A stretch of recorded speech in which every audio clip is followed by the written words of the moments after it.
Hello everyone. तो आज से एक नया टॉपिक स्टार्ट करते हैं जो कि 5 नंबर का रहने वाला है, 5 मार्क्स का रहेगा, भारतीय राष्ट्रीय आंदोलन। चलिए स्टार्ट करते हैं और बहुत ही कम समय में हम इसे एज़ अ रिवीजन सुनेंगे और देखेंगे। चलिए स्टार्ट करते हैं। सो भारतीय राष्ट्रीय कांग्रेस के जो संस्थापक थे वो थे ए.ओ.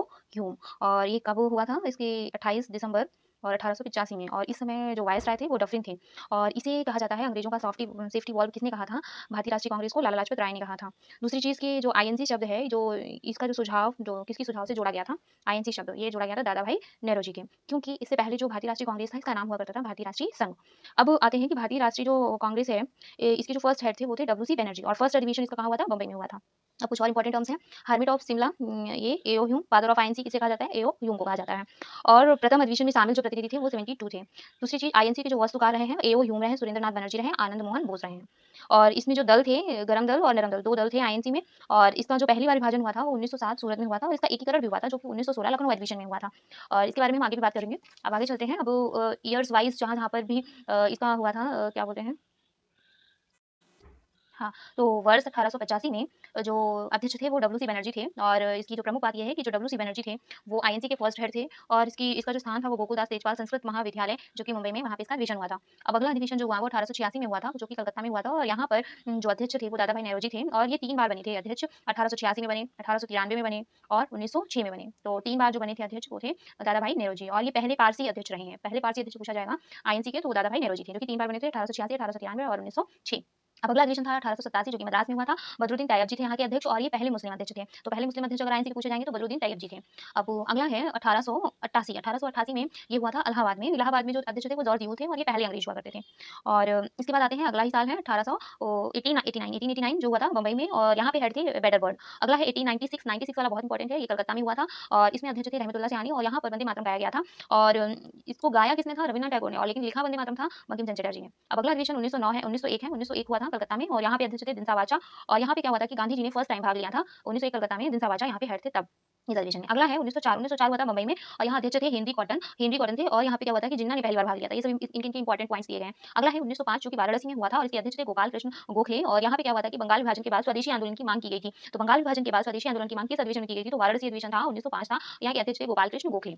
चलिए अब अगला है, और अगर पूछा जाए कि स्वराज शब्द का पहली बार उपयोग किसने किया था, तो स्वामी दयानंद सरस्वती ने किया था। और स्वराज शब्द जो प्रसिद्ध किया था वो बाल गंगाधर तिलक ने किया था। दोनों थोड़ा सा डिफरेंस है कि स्वराज शब्द का प्रयोग किया था स्वामी दयानंद सरस्वती ने, और जो प्रसिद्ध किया था स्वराज शब्द वो बाल गंगाधर तिलक ने किया था। अगला है कि बंगाल विभाजन जो हुआ था उस समय भारत के वायसराय कौन थे? कर्जन थे। और यहाँ जो निर्णय लिया था बंगाल विभाजन का वो कर्जन ने लिया। घोषणा हुई थी इसकी 19 और 20 जुलाई 1905, कभी 19 कभी 20 जुलाई हो सकता है, 19 या 20 में कंफ्यूजन है। और 1905 में हुआ था। ये लागू हुआ था 16 अक्टूबर 1905 में। और इसके विरोध में जो आंदोलन हुआ था वो हुआ था स्वदेशी घोषणा जो कि 7 अगस्त 1905 को हुई थी कलकत्ता में। और जो इसका कारण जो था बंगाल विभाजन का वो ये था कि अंग्रेजों ने बताया था, अंग्रेजों ने प्रशासनिक असुविधा बताया था, जिसकी वजह से बंगाल विधान का फैसला लिया गया। और वास्तविक कारण इसका था सांप्रदायिकता था। अब आते हैं कि जो इसमें क्या बोलते हैं, पश्चिम बंगाल और पूर्वी बंगाल दो हिस्सों में बटा। तो पश्चिमी बंगाल क्या था? जो हिंदू बहुसंख्यक था। और पूर्वी बंगाल जो था वो मुस्लिम बहुसंख्यक था। और जो हिंदू बहुसंख्यक था तो हिंदू बहुसंख्यक में आता है पश्चिम बंगाल, बिहार और उड़ीसा। और जो मुस्लिम बहुसंख्यक था उसमें ढाका, चिटगांव और राजशाही आता है। अब आते हैं डॉन सोसाइटी की स्थापना, ये की थी अरविंद घोष ने। की थी 14 अगस्त 1906 को बंगाल नेशनल कॉलेज की स्थापना भी की थी अरविंद घोष ने। और बंगाल में राष्ट्रीय शिक्षा प्रसारित करना इसका मतलब मेन मोटो था। और स्थापना हुई थी 1902 में, एक्चुअली 1906, 14 अगस्त 1906 में बंगाल नेशनल कॉलेज की स्थापना हुई थी। और डॉन सोसाइटी की जो स्थापना हुई थी वो 1902 में हुई थी। और ये हुई थी विश्वविद्यालय कमीशन के द्वारा हुई थी। 1902 में डॉन सोसाइटी की स्थापना अरविंद घोष ने की थी। अब आते हैं 1906 Indian society of oriental art की स्थापना की थी, जो कि अविनिंदर नाथ टैगोर ने की थी। और यहाँ से जो Indian society of oriental art जो इसकी स्थापना हुई थी, इसमें जो फर्स्ट छात्रवृत्ति मिली थी वो नंदलाल को मिली थी। ये सभी इंपॉर्टेंट है। और अगला है स्वदेश बांधु समिति की स्थापना, ये अश्विनी कुमार दत्त ने की थी। शांति निकेतन की स्थापना रवीन्द्रनाथ टैगोर ने की थी। स्वदेशी का दिल्ली में नेतृत्व सैयद हैदर रजा ने किया था। स्वदेशी का पंजाब और उत्तर भारत में फैलाया था अजीत सिंह और लाला लाजपत ने। स्वदेशी का विचार सर्वप्रथम किसने दिया था? कृष्ण कुमार मित्र, संजीवनी पत्रिका में इसका वर्णन है। और मद्रास में जो नेतृत्व किया था वो किया था चिदम्बरम पिल्लई ने। अब अगला पॉइंट्स हैं जो अधिवेशन हो रहे थे। तो 1906 का जो अधिवेशन था वो कलकत्ता में हुआ था। और यहाँ पे अध्यक्ष दादा भाई नौरोजी थे। और इसके बाद इसमें क्या मेन बात थी कि इसमें स्वराज की मांग की बात रखी गई थी। कलकत्ता अधिवेशन 1906 में। 1907 में सूरत में हुआ था। और यहाँ अध्यक्ष थे रासबिहारी घोष, सूरत के समय रासबिहारी घोष थे। और यहाँ पे हुआ था गरंदल और नरंगल का विभाजन। और 1911 में हुआ था कलकत्ता में। और यहाँ पर जो अध्यक्ष थे वो पंडित विश्व नारायण धर थे। यहाँ पे क्या था, 1911 में जनगण मन गाया गया था। 1916 का अधिवेशन हुआ था वो लखनऊ में हुआ था। यहाँ पे अध्यक्ष थे अंबिका चरण मजूमदार। और यहाँ पे क्या हुआ था कि जो अलग हुए थे गरंदल और नरंगल दोनों एक हो गए। और मुस्लिम लीग और आईएनसी भी एक हो गए। अब अगला है 1917 जो कि कलकत्ता में हुआ था। यहाँ अध्यक्ष चेनी बेसेंट थी। और पहली महिला अध्यक्ष अगर पूछा जाए कि आईएनसी में जो फर्स्ट महिला अध्यक्ष थी वो एलिया सेन थी। 1920 में क्या हुआ था, कलकत्ता में एडमिशन हुआ था। यहाँ पे अध्यक्ष लाला लाजपत राय थे और यहाँ पे क्या हुआ था कि असहयोग आंदोलन का प्रस्ताव रखा गया था और 1920 जो है ये एक विशेष अधिवेशन रहा।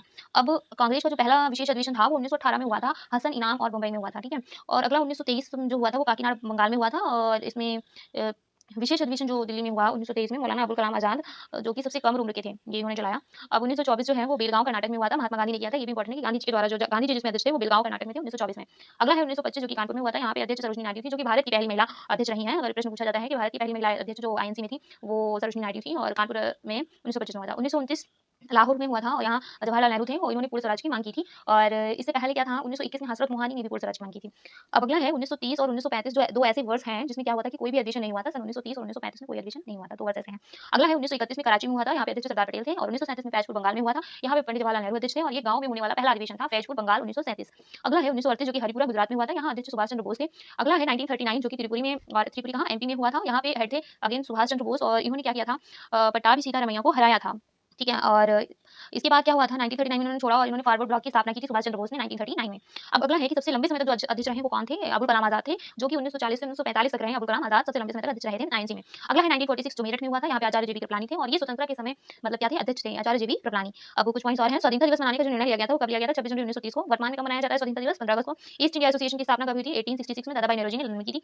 ब्रिटिश हाउस ऑफ कॉमन्स में चुने जाने वाले फर्स्ट भारतीय कौन थे, दादाभाई नौरोजी थे। और इसके बाद क्या है कि दादाभाई नौरोजी की एक बुक भी है जो पूछी जाती है, poverty on British rule in India, important है, ठीक है। अब अगला भी कुछ पॉइंट्स हैं वो देख लेते हैं। हाँ, मुस्लिम लीग की स्थापना जो हुई थी वो हुई थी 1906 ढाका बांग्लादेश में हुई थी 30 दिसंबर 1906 को। और मुस्लिम लीग का जो हेडक्वार्टर रहा वो लखनऊ में रहा।